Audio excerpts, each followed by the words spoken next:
ETF index mutual funds నేర్చుకుని stock మార్కెట్లో రాణించాలనుకుంటున్నారా? వెంటనే ఈ నెంబర్కి కాల్ చేయండి.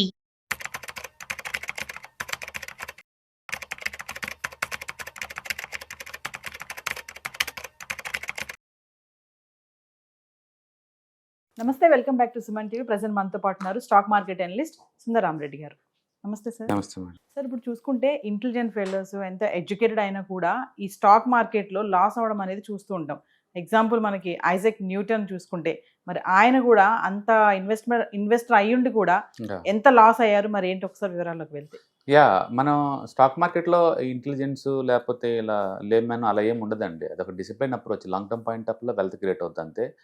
అండ్ అప్పట్లో ఏంటంటే ఓన్లీ స్టాక్సే ఉండేవి కాబట్టి బాగుంటే స్టాక్స్ వస్తాయి, లేకపోతే కంపెనీ జీరో అయిపోతే మొత్తం వెళ్ళిపోతాయి.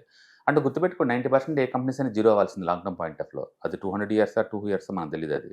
ఎందుకంటే ఏ కంపెనీ సరే స్టార్టప్ కంపెనీస్ గ్రోత్ అవుతాయి, గ్రోత్ కాకపోతే మెచ్యూరిటీ అవుతాయి, మెచ్యూరిటీ అయితే అది ఆ ప్రొడక్ట్ అవుట్డేట్ అవుతుంది కాబట్టి జీరో కలిపి పోవాల్సిందే. ఇప్పుడు మన ఇంట్లో వాడే ఏ ప్రోడక్ట్ అని తీసుకోండి, లేటెస్ట్ ప్రోడక్ట్సే వాడుతున్నారు. మనం వాడిన పేజర్స్ అని ఏమైపోయినాయి, మనం అప్డేట్ అయిపోయాం కదా. తర్వాత ల్యాండ్లైన్ కనెక్షన్స్ అప్డేట్ అయిపోయాం కదా. తర్వాత 2G 3G 5Gకి వచ్చేసాం కదా. అంటే ఇది మనం అప్డేట్ అవుతా ఉన్నాం. కంపెనీ వాళ్ళు పాత ప్రోడక్ట్లు తయారు చేస్తూ కూర్చున్నారు అనుకోండి, వాళ్ళు అవుట్డేట్ అయిపోతారు ఖచ్చితంగా. అందుకని కాంపిటీషన్ తగ్గట్టు నిరంతరం మార్చుకుంటూ ముందుకు వచ్చే కంపెనీసే సర్వైవ్ అవుతుంటాయి అనమాట. ఈవెన్ ఐజాక్ అప్పట్లోనే ఏది 1917-20లో అండి, సౌత్ సీ బబుల్ అని చెప్పేసి ఆ టైంలో బాగా దారుణంగా లాసాడు. ఫస్ట్ ఎంటర్ అయినప్పుడు 7,000 pounds వచ్చినాయి. తర్వాత మళ్ళీ ఆ స్టాక్ కొంచెం బాగా పెరిగిన తర్వాత మళ్ళీ ఎంటర్ అయ్యాడు. ఎంటర్ అయినప్పుడు మొత్తం లాస్ అయ్యాడు. అప్పట్లో ఎంత లాస్ అయ్యాడు అంటే ఆల్మోస్ట్ ఒక 15 million పౌండ్స్ కదా, పౌండ్స్లో లాస్ అయ్యాడు. 15 million pounds. చూస్తానికి నెంబర్ చిన్నగా కనపడుతుంది కానీ బట్ ఇది జరిగింది 1720. ఈరోజు మోడర్న్ ఏరియాలో లెక్కేసుకుంటే అది 860 కోట్లు అండి. 860 కోట్లు. అండ్ ఐజాక్ న్యూటన్ అంటే ఎంత పెద్ద ఇంటెలిజెన్స్ ఎవరికి తెలియడం లేదు. దాని మీద ఏంటంటే ఒక ప్రొఫెషన్లో నువ్వు ఎక్స్పర్ట్ అయినంత మాత్రాన ఇంకొక ప్రొఫెషన్లో రాజాలని రూల్ ఏం లేదు. ఓకే, అందుకని ఆయన కూడా లాస్ అయ్యారనమాట. అందుకని మనం చాలాసార్లు పెద్ద వాళ్ళు దీంట్లో పెట్టారు, రోడ్డు మీదకి వచ్చారంట అలా అంటుంటాం. యూజువల్గా స్టాక్ మార్కెట్లో రిస్క్ ఎక్కడ అరైజ్ అవుద్ది అంటే, ఒకటి మీరు మార్జిన్స్ తీసుకొని ఎంటర్ అవుతున్నారు అనుకోండి, షార్ట్ టర్మ్ మార్కెట్ నీకు ఆపోజిట్లో ఉంటే మీరు వెంటనే దాన్ని క్లోజ్ చేయాల్సి ఉంటుంది పొజిషన్స్, అలా లాస్ అవుతారు. రెండోది ఇంటర్డే ఆడుతున్నాం అనుకోండి, విత్ ఇన్ ద 6.5 hours కల్లా గేమ్ ఫినిష్ చేయాలి కదా. ట్రేడ్ నీ ఫేవర్గా లేదనుకోండి, మీరు లాస్ అవుతుంటారు. అంటే స్టాక్ మార్కెట్లో టైం ప్రెజర్ వల్ల, అంటే ఇంటర్డే ట్రేడింగ్ ఇటు వల్ల, లేదా మార్జిన్స్ తీసుకొని ఇన్ టైం లాస్ కట్టపడటం వల్ల లాస్ అవుతూ ఉంటారు. మీ ఓన్ మనీ తోటి మీరు కొనుక్కున్నారనుకోండి, లాస్ అనే కాన్సెప్ట్ ఏమని చెప్పండి. ఇంతవరకు నిఫ్టీలో ఈటీఎఫ్ ఇండెక్స్ ఫండ్లో పెట్టిన వాళ్ళు గత 10 సంవత్సరాలు లాస్ అనే కాన్సెప్టే లేదు. అందుకని లాస్ అనేది మార్కెట్లో అల్టిమేట్ స్పెక్యులేటర్స్ ఉంటారు, కన్జర్వేటివ్ ఇన్వెస్టర్స్ ఉంటారు, కింది మీదకి ఉంటారు. వీళ్ళ గురించి ఎవరి గురించి మాట్లాడుతున్నట్టు లెక్క మనం. అందుకని అందరూ లాస్ అవుతారు అనే బదులు మీరు ఏ టైప్ ప్రొడక్ట్ డీల్ చేస్తున్నారు అందాన్ని పెట్టేసి ఆ లాస్లు ఉంటాయి అనమాట. ఓకే, బట్ ఇది వెరీ క్లాసిక్ ఎగ్జాంపుల్. ఎంత పెద్ద మెరిట్ ఉన్నా సరే ఇది అదొక సపరేట్ డొమైన్. ఆ డొమైన్కి సంబంధించిన నాలెడ్జ్ కనుక లేకపోతే ఈజీగా లాస్ అవుతారంటే క్లాసిక్ ఎగ్జాంపుల్. అందుకని పెద్ద వాళ్ళు కూడా లేదు, బిజినెస్ మెన్ లేదు, ఆ ఏరియాలోకి ఎంటర్ అయ్యి లాస్ అవుతూ ఉంటారు. అవి కాఫీ డే ఓనరు సూసైడ్ చనిపోతారు కదా, సూసైడ్ చనిపోతారు. అండ్ ప్రపంచంలో స్టాక్ మార్కెట్లో స్పెక్యులేషన్ చేస్తూ హై ఎండ్ ఇన్కమ్ సంపాదించింది జెస్సీ లివర్మోర్. అండ్ ఆల్మోస్ట్ ఒక సీజన్లోనే ఆయన ఇప్పుడు కరెన్సీ చెప్పాలంటే 17,000 కోట్లు సంపాదిస్తాడు, అంత పెద్ద అనమాట. ఆయన రాసిన బుక్స్ కూడా ఇప్పటికీ చాలా popular, how to speculate stock markets money అని చెప్పేసి. లాస్ట్కి ఆయన సూసైడ్ చనిపోతాడు హోటల్లో, సూసైడ్స్. దాని మీనింగ్ ఏంటంటే స్పెక్యులేషన్ మనం స్కేలప్ చేయలేము. మీరు కొంచెం పెంచుకుంటూ పోదాం అనుకుంటే అది వర్కౌట్ అవ్వదు. ఎందుకంటే మన ప్రొఫెషన్లో కొన్ని వందల ట్రేడ్లు చేయడం ద్వారా, ఈచ్ ట్రేడ్లో కొంచెం మిగిలించుకోవడం ద్వారా మనం రిచ్ అవ్వాలి తప్ప ఒక ట్రేడ్లో తోటి మనం జాక్పాట్ ఏం తగలదు. ఇక్కడ ఏమవుతుందంటే స్పెక్యులేషన్ కదా మీరు చేసేది. షార్ట్ టర్మ్ పాయింట్ ఆఫ్లో కొద్ది మనీతో బాగానే ఉంటుంది. దాన్ని పెద్ద ఎత్తున స్కేలప్ ట్రై చేసినప్పుడు అది వర్కౌట్ అవ్వలేదు అనుకోండి, జీరోకల్ ట్రావెల్ చేస్తారనమాట. జెస్సీ లివర్మోర్ అయితే ఒకసారి బీభత్సం సంపాదించాడు, తర్వాత మార్కెట్ రివర్స్ పోయినప్పుడు మొత్తం లాస్ అయ్యాడు. మళ్ళీ సెకండ్ టైం మళ్ళీ సంపాదించాడు, సెకండ్ టైం మళ్ళీ లాస్ అయ్యాడు. ఇంకా థర్డ్ టైం మార్కెట్ ఛాన్స్ ఇవ్వలేదు. చివరికి అప్పులు పాలైపోయి హోటల్లో సూసైడేషన్ చనిపోతాడు అనమాట. అందుకని స్టాక్ మార్కెట్ చెప్పే నీతి ఒకటే, మీరు కన్జర్వేటివ్గా అనుకుంటే మార్కెట్ మిమ్మల్ని టచ్ చేయలేదు. మీరు కనుక అగ్రెసివ్గా స్పెక్యులేషన్ చేసుకుంటూ పోతుంటే ఏదో రోజు మార్కెట్ జరుగుతారు. ఎందుకంటే రేపొద్దున మార్కెట్ ఎక్కడ ఓపెన్ అవుతుంది ఎవరు తెలియదు. అది +200 ఓపెన్ అవుతుంది, +300 ఓపెన్ అవుతుంది ఎవరు తెలియదు. ఏదో ఒక న్యూస్ ఎఫెక్ట్ అవుతూనే ఉంటాయి. వరల్డ్ వైడ్గా ప్రతి న్యూస్ ఎఫెక్ట్ అవుతూనే ఉంటాయి స్టాక్స్. అది స్టాక్ స్పెసిఫిక్ రిస్క్ కావచ్చు, సెక్టార్ స్పెసిఫిక్ అయి ఉండొచ్చు, పొలిటికల్‌గా, జియోగ్రఫికల్‌గా, నేషనల్‌గా, ఇంటర్నేషనల్‌గా, పొలిటికల్‌గా ఏ సైడ్ నుంచి ఏ న్యూస్ ఎలా వచ్చి స్టాక్ మార్కెట్‌ని ఎఫెక్ట్ చేస్తే ఎవరికీ తెలీదు. అందుకని మీరు టూ మచ్ స్పెక్యులేటివ్ పొజిషన్ తీసుకున్నారనుకోండి ఈజీగా ఎఫెక్ట్ అవుతాయి.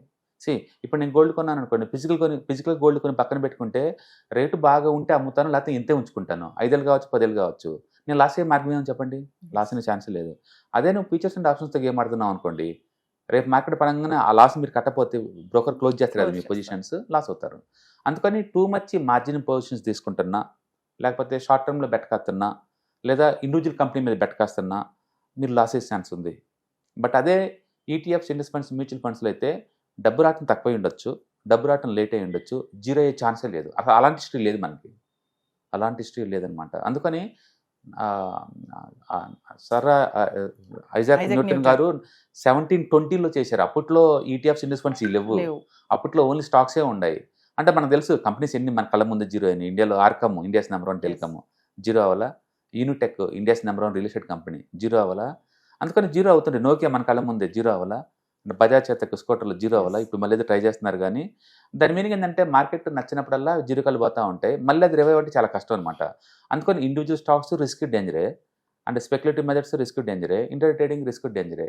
ఈ మూటిని వదిలేసేసి మనం మిగతాయి తీసుకున్నామంటే లాంగ్ టర్మ్లో మనీ మేక్ చేసే ఛాన్స్ ఉంది. కాబట్టి మీకు మార్కెట్లో లాంగ్ టర్మ్ ఉండాలంటే ETFs, index funds, mutual fund తీసుకోండి. లేదా ఈ స్టాక్స్ ఇలాంటి ఏదైనా ఉంటే కనుక కవర్డ్ కాల్ స్ట్రాటజీల ద్వారా ఈవెన్ ఆప్షన్ మార్కెట్లో కూడా మనీ మేక్ చేసుకోవచ్చు. And there is certain methods is there where I can safely make some money అనమాట. అంతే తప్ప అగ్రెసివ్గా షార్ట్ టర్మ్లో మనీ మేక్ చేద్దామని ఇండస్ట్రీకి వస్తే మాత్రం మార్కెట్ నేను గుంజేసుకుంటుంది. చరిత్ర జరిగేస్తే కొన్ని వందల ఎగ్జాంపుల్ దొరుకుతాయి. ఇది ఈ మార్కెట్ లాస్ తట్టుకోలేక స్ట్రెస్కి సూసైడ్ చేసుకున్న వాళ్ళు, బిజినెస్లోంచి కంప్లీట్గా బయటికి పోయిన వాళ్ళు, హ్యాపీ బతికే జీవితాలు మొత్తం చిన్న బన్న ఆగిపోవటాలు, ఇవన్నీ మనం చూస్తూనే ఉంటాం అనమాట. అందుకని మార్కెట్లో ఉన్నప్పుడు బీ కేర్ఫుల్ అనమాట. ఎక్కువసార్లు ఏమవుద్ది ఎక్కడ అంటే మార్కెట్ పెరగడం స్టార్ట్ అవ్వగానే అందరూ చేంజ్ చేస్తూ ఉంటారు. ఈవెన్ ఎగ్జాంపుల్ గోల్డ్, సిల్వరే తీసుకోండి. అది మామూలు రేట్లో ఉన్నప్పుడు 2 years బ్యాక్ ఎవరు తీసుకోవాలా? ఎప్పుడైతే పెరగడం స్టార్ట్ అయిందో అందరు చేంజింగ్ బీన్ అవుతున్నాయి. ఎంత అంటే సిల్వర్ 250% పెరిగిన తర్వాత కూడా కొనడానికి రెడీ అవుతున్నారు అందరూ. 250% పెరిగింది ఈ సంవత్సరం, ఇంకేం పెరిగిద్ది అని దూరంగా ఉంటాం కాదు, దాని దగ్గరికి వస్తున్నారు. అండ్ గోల్డ్ ఇప్పుడు పెట్టేదని అడిగే వాళ్ళు ఉన్నారు ఆ రేటు దగ్గర కూడా. ఇప్పుడు పడిన తర్వాత మళ్ళీ ఎవరి దగ్గర రాదు, మళ్ళీ తక్కువ రేటుకి వస్తున్నప్పుడు ఎవరి దగ్గర రాదు. అందుకని మనం అలా చేంజ్ చేసుకునే నేచర్ ఉందనుకోండి చాలా కష్టం అనమాట. అందుకని హెడ్ మెంటాలిటీ అంటారు, ఆ టైపు మనకు వర్కౌట్ అవ్వదు అనమాట. అందుకని టెక్నికల్స్ కొంత ఐడియా ఉంటే లేదు, మనం బేస్ దగ్గర తీసుకుంటాం. బేసిక్ దూరంగా తీసుకోవడం చాలా రిస్క్ అనమాట. అందుకని ఎంతకంత మీకు టెక్నికల్స్ ఐడియా ఉందంటే you can play the safe game అనమాట ఇక్కడ.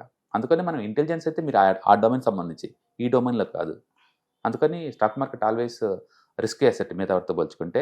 బట్ అదే టైంలో మీరు కన్జర్వేటివ్ ఉండి మనీ మేక్ చేసుకోవచ్చు లాంగ్ టర్మ్ పాయింట్ ఆఫ్లో. సో ఆల్మోస్ట్ మార్కెట్లో 4 ఏళ్ళ నుంచి ఆ వాలటిలిటీ గ్రో అవుతూనే ఉంటుంది.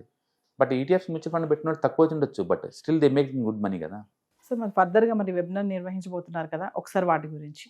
యా, ఈ month next weekend we are going to conduct the ETFs, index funds and mutual fund webinar అండి. సో ఇంట్రెస్ట్ ఉన్న పార్టిసిపెంట్స్ కింద స్క్రోల్ అవుతున్న నెంబర్ కాల్ చేసుకొని సీట్ బుక్ చేసుకోండి.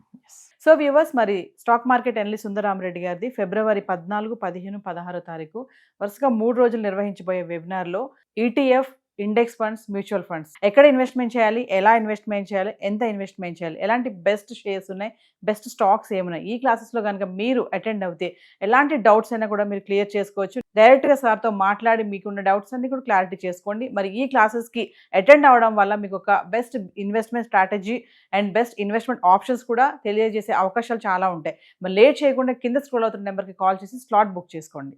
ETFs, index funds and mutual funds మీరు కనుక స్టాక్ మార్కెట్లో ఎంటర్ అవ్వాలనుకుంటే మార్కెట్లో స్టాక్స్ డైరెక్ట్గా ఇన్వెస్ట్ చేసే బదులు కపుల్ ఆఫ్ స్టాక్స్ ఇన్వెస్ట్ చేయడం ద్వారా ఏంటంటే ఆటోమేటిక్ రిస్క్ తగ్గించుకోవచ్చు. కాబట్టి మీరు బిగినర్ అయినా లేదా ఎక్స్పీరియన్స్ పర్సన్ అయినా సరే మార్కెట్లో సేఫ్, సెక్యూర్ వేలో లాంగ్ టర్మ్లో సస్టైనబిలిటీ కావాలంటే ఈ ప్రొడక్ట్స్లో ఇన్వెస్ట్ చేయడం ద్వారా దాన్ని సాధ్యం చేసుకోవచ్చు అనమాట.